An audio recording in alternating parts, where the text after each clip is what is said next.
День добрый, панове! Мястэчка Семежава, Капыльский район, Минская область, Республика Беларусь.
Семежава, панове, знаходиться якраз паміж дзвюх рэчак. Рэчак Мажа і рэчкі Морач. І вось, мусіць, ад рэчкі Мажа Семежава і атрымала сваю назову. Слова Мажа, яно балцкае паходжанне. Мажас па-балцку азначае малы.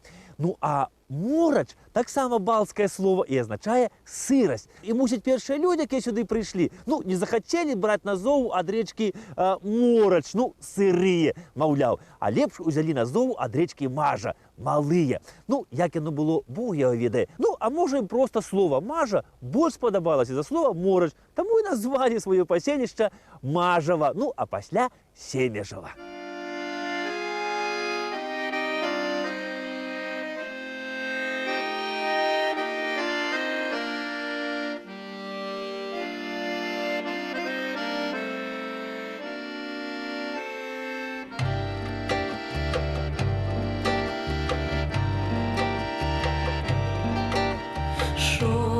Казак на побывку домой,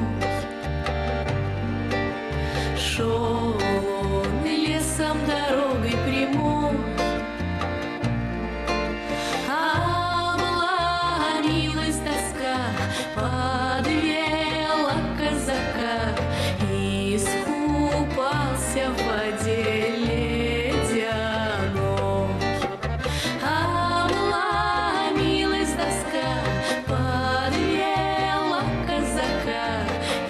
искупался в воде ледяной. Он зашел на крутой бережок и костер над рекою зажег. Мимо девушка шла и к нему подошла. Что случилось с тобою, дружок?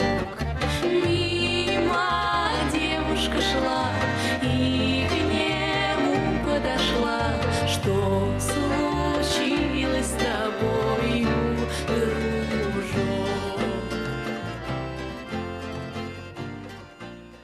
калісьці, панове, вось тут, у гэтым сырым балоцістым месцы, на грудзе вось тут вялікім на грудку, рос вялізны лес. І вось гэты лес пачалі вырубаць і будаваць тут хаткі людзі яшчэ аж у другой палове 15-го стагоддзя. І кажуць, што людзі гэта былі не мясцовыя, а прывёз гэтых людзей сюды князь Радзівіл з мясцін вельмі аддаленых і пасяліў іх вось тут, на гэтых сваіх землях.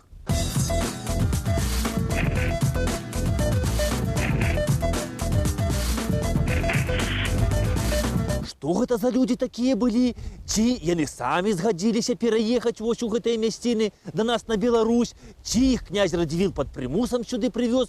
Невядома, панове. Але кажуць, што душы гэта былі хрысціянскія, таму што гэтыя людзі вось тут на гэтым грудзе паміж дзвюх рэчак, будуючы сабе хаты з гэтага лесу, на самым высокім месцы, дзе рос арэхавы корч і дзе пад гэтым карчом была колісь бярлога мядзведзя, на гэтым самым месцы яны пабудавалі тут сабе царкву. А вось ужо унукі і праўнукі гэтых перасяленцаў, ну, тыя сталі ўжо мясцовымі жыхарамі і разам з усімі мясцовымі жыхарамі ставалі на абарону тут свайго роднага краю. І абараніцца было ад каго, таму што сюды пачаліся набегі крымскага хана Батыгірэя. Ну, а пасля Батыгірэя тут пацягнулася цэлая вераніца войн з маскоўскай дзяржавай. І вось пасля гэтых войнаў насельніцтва Беларусі, панове, скарацілася амаль удвая. І вось уявіце сабе, што на пачатку 17-го стагоддзя у Семежава было каля 200 дымоў, а пасля гэтых войнаў тут засталося толькі каля 100.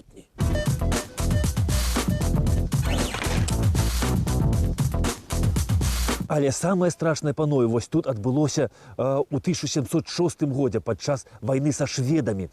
Шведы якраз ішлі на Слуцк, і вось па дарозе на Слуцк яны зайшлі і ў Семежава. А справа была якраз перад Вялікаднем, і семежаўцы амаль усе яны былі у царкве сваёй, маліліся Богу там.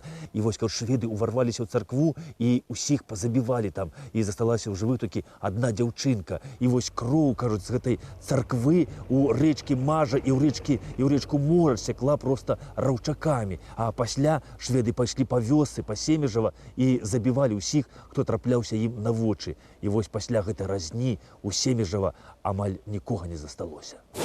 І вось пасля гэтай шведскай разні Семежава акрыяла толькі недзе напрыканцы 18 стагоддзя. Толькі тады тут пачаўся такі новы ўздым. Радзівілы на дзвюх рэчках, на Морачы і на Мажы пабудавалі па млыну. Яны таксама адрамантавалі царкву. Ну і самі семежаўцы, яны былі вельмі такі своеасаблівы народ. Яны адрозніваліся ад усіх іншых вёсак. Радзівілы, калі такі іх сюды вось засялілі, то яны тады ж адразу ім надалі вельмі шмат розных прывілей. І тут ніколі не было прыгоннага права. І кожны вось гаспадар меў тут па 12 дзесяцін зямлі. Ну і народ быў вельмі працавіты. Яны, кажуць, працавалі вось ад ранку да ранку. Нават усе вакол здзіўляліся, калі гэта яны елі тут і спалі. Ну і людзі, канешне, тут жылі вельмі багата. І гаспадар, у якога запас збожжа быў усяго такі на 3-4 гады наперад, гэта лічыўся вельмі бедны гаспадар.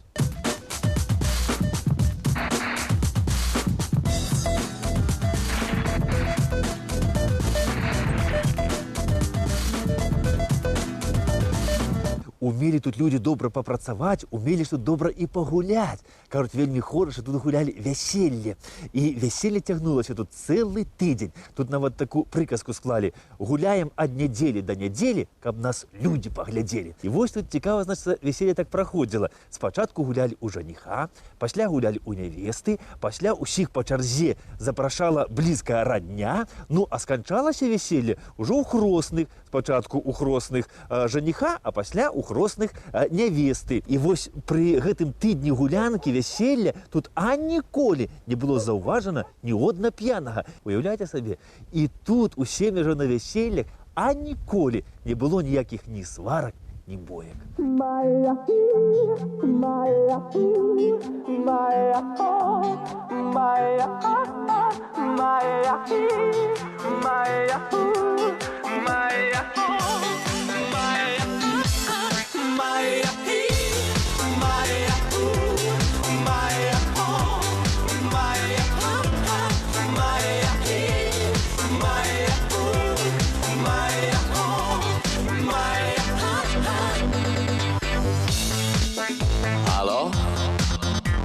Salut!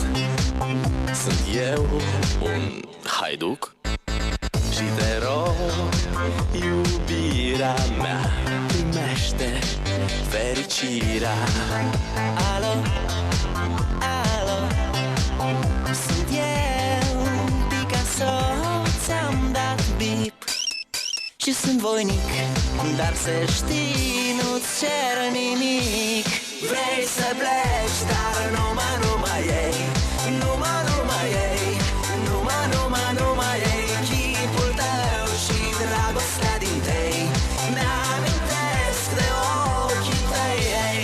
Vrei să pleci, dar numai ei, numai ei, numai ei, chipul tău și dragostea din tei, mi-amintesc de ochii tăi, ei.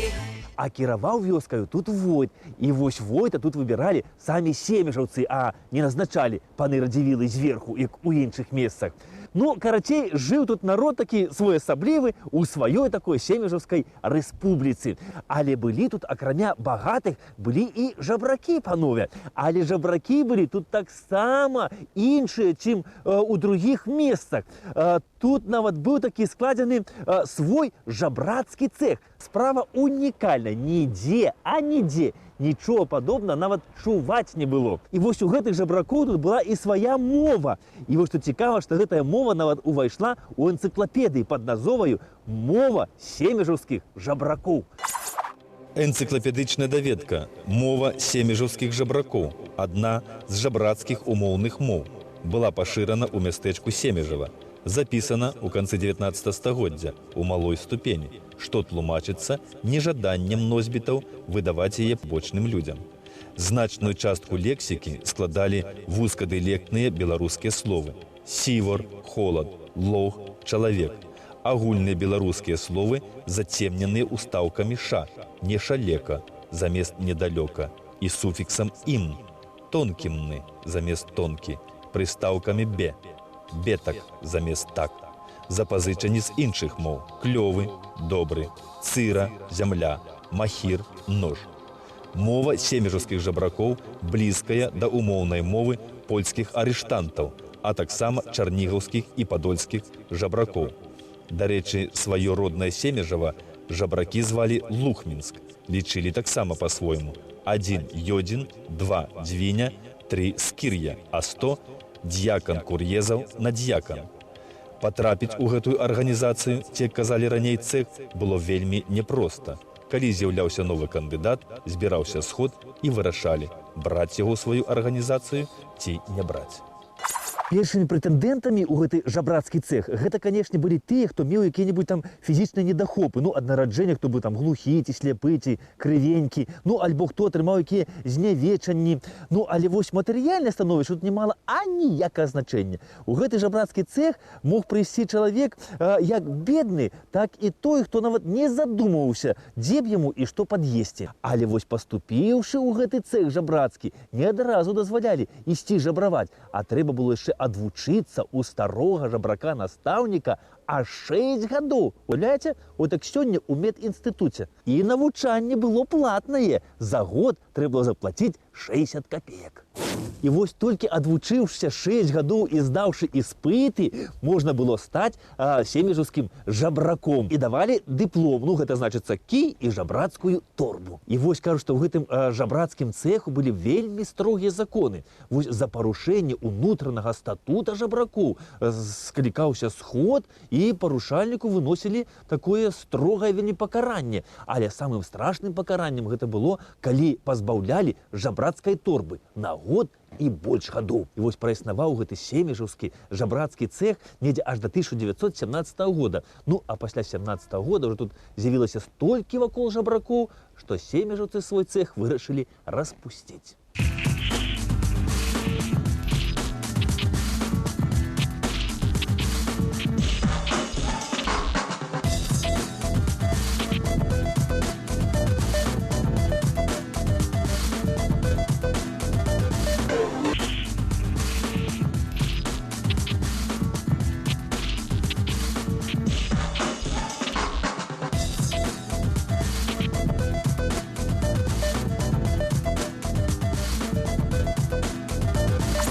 Пасля рэвалюцыі 1917 года тут, канешне, пачаліся не лепшыя часы.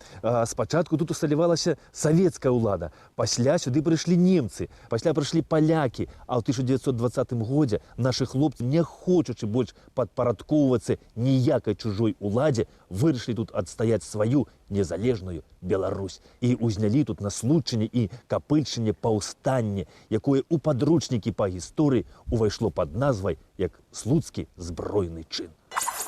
Энцыклапедычная даведка «Слуцкі збройны чын». Адзін з актаў узброенага выступлення беларускай інтэлігенцыі і сялянства Случчыны супраць палітыкі ваеннага камунізму.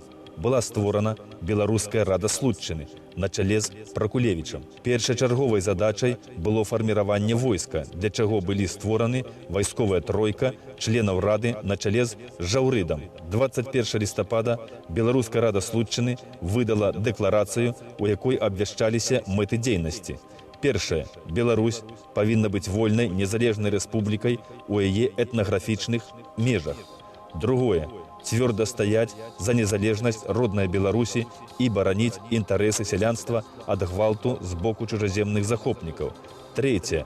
У выпадку патрэбы Слуцкая рада будзе бараніцца нават сілай аружжа, нягледзячы на лічбавую перавагу ворага. Была сфарміраваная першая слуцкая брыгада стральцоў войска БНР у складзе двух палкоў. Першая слуцкая палка і другога грозаўская палка. На пачатку штаб паўстанцаў ён размяшчаўся ў Слуцку, але недзе ў лістападзе 2020 года штаб паўстанцаў быў перанесены вось сюды, у Семежава. І штаб паўстанцаў тут знаходзіўся недзе аж да пачатку снежня, пакуль не пачаліся моцныя баі вось тут ля Семежава. І уявіце сабе, што ў снежні 20 года з 13 па 19 снежня Семежава аж 4 разы пераходзіла з рук у рукі. І тут загінула вельмі шмат нашых беларускіх хлопцаў. І вось у памяць аб тых падзеях 1920 года тым, хто ішоў паміраць, каб жыла бацькаўшчына, удзячныя нашчадкі ў Семежава паставілі вось гэты крыж.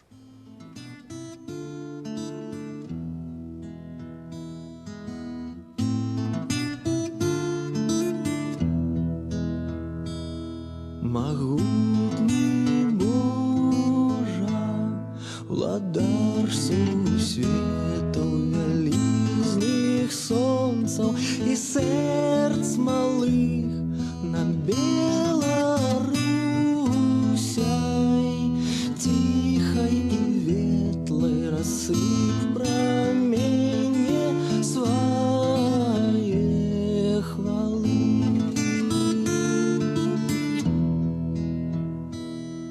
Дай спору працы будённай шэрай, на хлеб штодзённы народны край, павагу, сілу і велічэры у нашу праву прыйшлась дай. Семежава гэта было калісьці такое немалое мястэчка. Тут было 2 праваслаўныя царквы, тут было народнае вучылішча, але больш за ўсё Семежава гэта славілася сваім ткацтвам. Тут быў цэнтр ткацтва, было вельмі адметнае семежаўскае ткацтва. І яшчэ за савецкім часам тут займаліся ткацтвам і вазілі нават семежаўскія рушнікі на выставы па ўсім Савецкім Саюзе і займалі розныя прызы. І вось сёння вырашылі адрадзіць гэтае ткацтва. І вось тут, у гэтым памяшканні, створаны цэнтр ткацтва. І сёння тут працуюць ткачыхі, гэта старыя бабулькі, якія адраджаюць той колішні стары узор, які сёння забываецца, каб захаваць яго для нашых нашчадкаў.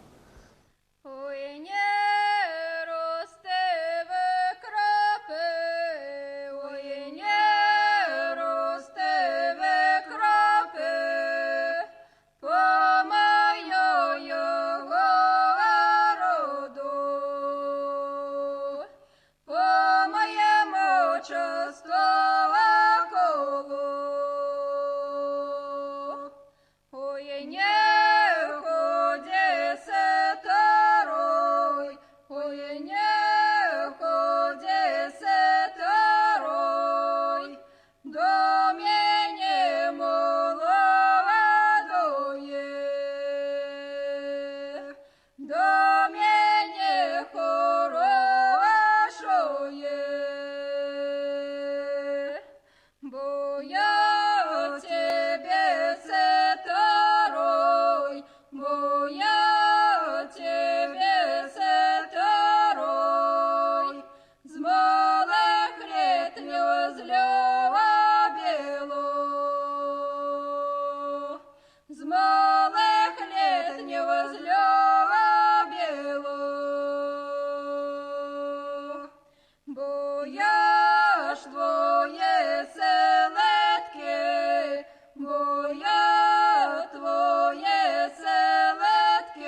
Вось тут, паважанае панства, вось у гэтай хатцы ў Семежава, якая сёння з'яўляецца музеем, нарадзіўся і вырас наш славуты беларускі акадэмік, прафесар, канструктар Михаил Степанович Высоцкі, герой Беларусі. І усяму свету ён вядомы як канструктар грузавых аўтамабіляў. Але вось больш падрабязна пра яго распавядзе настаўніца Семежаўскай школы, выкладчыца беларускай мовы Светлана Леонидовна. Калі ласка. Наш земляк Михаил Степанович Высоцкі з'яўляецца аўтарам 6 пакаленняў аўтамабільнай тэхнікі. Самым знакамітым яго творам з'яўляецца МАЗ «Перабудова 2000», які ў 1988 годзе на парыжскім аўтасалоне атрымаў залаты медаль і праславіў Беларусь, МАЗ на ўсю Еўропу. МАЗы Михаила Степановича Высоцкага ездзяць не толькі па дарогах Беларусі, але і па ўсім свеце.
Наверно, скоро мы ходить разучимся.